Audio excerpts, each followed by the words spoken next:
ஐசிபிக்கு டெல்பன் ஒரு movie ப்ரமோஷனுக்காக Kevin ஃபீஜ் multiple interviews கொடுத்துக்கிட்டு இருக்காரு. அதுல நிறைய இடத்துல நிறைய விதமான அப்டேட்ஸ் அவர் போற பக்கம் விட்டுட்டு போயிட்டு இருக்காரு. முடிஞ்சளவுக்கு எல்லா அப்டேட்டையுமே நம்ம கலெக்ட் பண்ணி இந்த வீடியோல பார்ப்போம். இன்னும் காமிக்கானுக்கு ஒரு நாள் தான் இருக்கு. அது என்ன மாதிரியான அப்டேட்ஸ் எல்லாம் கொடுத்து கெவின் ஃபீஜ் சம்பவம் பண்ண போறான்னு தெரியல. வெயிட் பண்ணி பார்ப்போம். ஃபர்ஸ்ட் இட்டர்ஸ் 2 சம்பந்த அப்டேட்டுக்கு வந்தோம்னா இட்டர்ஸ் 2 ஸ்டார்ட் பண்ணதுக்கு இமிடியேட்டா எந்த ஒரு பிளானும் இப்போதைக்கு கெவின் ஃபீஜ்க்கு இல்லன்ற மாதிரி தான் சொல்லியிருக்காரு. இதுக்கான ரீசன் இட்டர்ஸ் 1க்கான ஃபெயிலியர் தான் சொல்லணும். எம்சியூல பொதுவா ஒரு படம் ஃபெயிலியர் ஆச்சுன்னா அதுக்கான பார்ட் 2 கொடுத்து கன்ஃபார்மா ஹிட் கொடுப்பாங்க. ஃபெயிலியர் ஆயிட்டதுக்காக கேன்சல் எல்லாம் பண்ண மாட்டாங்க. ஆனா இப்போதைக்கு எம்சியூ இருக்கிற சிச்சுவேஷன்ல அவங்க இட்டர்ஸ் 2 பண்றதுன்றது கஷ்டம் தான். இட்டர்ஸ் 1 எனக்கு ஃபேவரட்டான ஒரு படம் தான். ஏன்னா அந்த படம் செலஸ்டியல்ஸ்க்கான ஸ்டோரியை கவர் பண்றதா இருந்திருக்கும். அந்த படம் ஃபேன்ஸ் எங்க தோத்துச்சுன்னா ஒரு ஆர்ட் ஸ்டைல் ஃபிலிம் டைரக்டரான க்ளோய் ஜோவா இட்டர்னல்ஸ் படத்தை ஆர்ட் ஸ்டைலாவும் அதே சமயத்துல கமர்ஷியலாவும் கலந்து கொடுக்க ட்ரை பண்ணிருப்பாங்க. ஆனா அவங்க நினைச்ச மாதிரியான படமா அது வராம ரெண்டுத்துக்கு இடையில இட்டர்ஸ் மாட்டிக்கிச்சு. அதுவும் அந்த படத்தோட ஃபெயிலியர் ரீசன். அடுத்த மூவில வில்லன்ஸ்க்கான இம்பார்ட்டன்ஸ் இருக்காது. ஃபர்ஸ்ட் டிவென்ட் வில்லனா சொல்லுவாங்க. அவங்களுக்கு அந்த ஸ்கிரீன் டைம் சுத்தமா கொடுக்கப்பட்டிருக்காது. ஒரு கட்டத்துக்கு அப்புறம் டிவென்ட் கேரக்டர்ஸ் டம்மி பண்ணிட்டு திடீர்னு இக்காரிசியும் செலஸ்டியல்ஸையும் வில்லனா மாத்துவாங்க. படத்துல அந்த எண்டிங் சமயத்துல யார வில்லனா ஃபோக்கஸ் பண்றதுல நமக்கு கன்ஃபியூஷன் வந்துரும். இந்த மாதிரியான ஒரு சில விஷயங்கள் தான் இந்த படத்துல அந்த ஃபெயிலியர் காரணமா அமைஞ்சிருக்கு. இட்டர்ஸ் 2க்கான அப்டேட் நான் காமிக்கலாச்சும் வரும்னு எதிர்பார்த்தா வருதான்னு பார்ப்போம். ஏன்னா இட்டர்ஸ் 1 எண்டிங் அப்படி கிட்ட கிளிஃப் ஹேங்கர்ல தான் முடிஞ்சிருக்கு. அடுத்த அப்கமிங் ப்ராஜெக்ட்ல நீங்க இட்டர்ஸ் யூஸ் பண்ணணும். கண்டிப்பா இட்டர்ஸ் 2க்கு படம் கொடுத்து அவங்களோட கதை நவந்தா மட்டும் தான் முடியும். ஏன்னா இப்போதைக்கு பாதி இட்டர்ஸ் அரிஷம் தூக்கிட்டு போயிட்டாரு. மிச்சம் இருக்கிற இட்டர்ஸ் ஸ்டார் ஃபாக்ஸோட சேர்ந்து அரிஷம் இருக்க இட்டர்ஸை காப்பாற்ற போறதா ஐடியா பண்ணாங்க. கிட்டத்தட்ட அந்த படத்தோட எண்டிங் கிளிஃப் ஹேங்கர் எண்டிங்ன்ற போது இட்டர்ஸ் 2 ஒரு படம் வராம இட்டர்ஸ் கேரக்டர்ஸோட ஸ்டோரி மூவ் ஆகாது. வெயிட் பண்ணி தான் பார்க்கணும் மார்வல் என்ன பண்ண போறாங்கட்டு.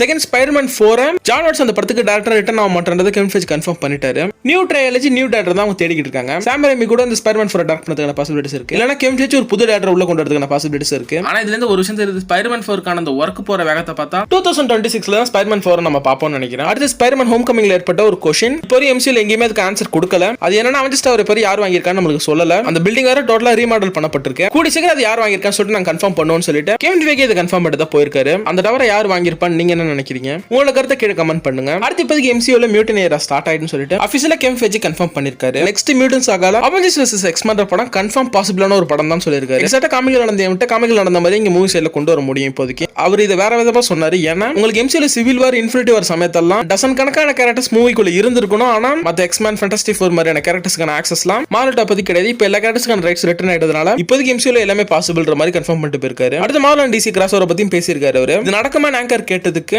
இது நடக்காதுன்னு நாங்க எப்பவும் சொன்னதில்ல. ஆனா இது எப்படி நடக்கும்ன்றது ஐடியா இல்ல. ஆனா ஒரு நாள் Marvel and DC crossover நடக்கும்ன்ற மாதிரி சொல்லிட்டு போயிருக்காரு. இதுக்கான அந்த டைம் பீரியட் 20 இருந்து 25 வருஷம் ஆகலாம். காரணம் மார்வல் இப்போ ஒரு இடத்துல இருக்காங்க. டிசி இப்போ தான் ஸ்டார்ட் பண்றாங்க. மார்வல் இதுல இருந்து இன்னும் ஒரு பெரிய இடத்துக்கு போகணும். டிசி ஒரு பெரிய இடத்துக்கு வரணும். அதுக்கப்புறம் தான் இந்த கிராஸ் ஓவர் நடக்கிறதுக்கான பாசிபிலிட்டிஸ் இருக்கு. குறைஞ்சபட்சம் 20 வருஷமாச்சும் ஆகும் இந்த கிராஸ் ஓவர் நடக்குது. நோவாக்கான அப்டேட் நம்ம கெவின் ஃபீஜ் கொடுத்திருக்காரு. நோவா வந்து ஒரு டிஸ்னி பிளஸ் சீரிஸ் தான் வரப்போதான். ஸ்டில் இன்னும் டெவலப்மென்ட்ல தான் அது இருக்காம். ரிச்சர்ட் ரைடர் வெர்ஷன் நோவா தான் அவங்க எடுத்து வர போறாங்களா. சாம் அலெக்சாண்டர் நோவா தான் எதிர்பார்த்தேன். பரவாயில்ல எந்த வருஷம் நோவா இருந்தாலும் ஓகே. ஏன்னா நோவா அப்ப வந்துருவாரு இப்ப வந்துருவான்னு சொல்லிட்டு இன்னவரையும் பேச்சு தான் போய்கிட்டு இருக்கு. ஆனா இந்த சீரிஸ் 3 இருந்து 4 வருஷம் ஆகுமா வரதுக்கு. அதையும் இப்போதைக்கு கெவின் ஃபீஜ் கன்ஃபார்ம் பண்ணிட்டு தான் போயிருக்காரு. அடுத்து ஒரு புது சூப்பர் ஹீரோ டீம் இன்ட்ரோடியூஸ் பண்றதுக்கு மார்வல் டிஸ்கஸ் பண்ணிக்கிட்டு இருக்காங்களா.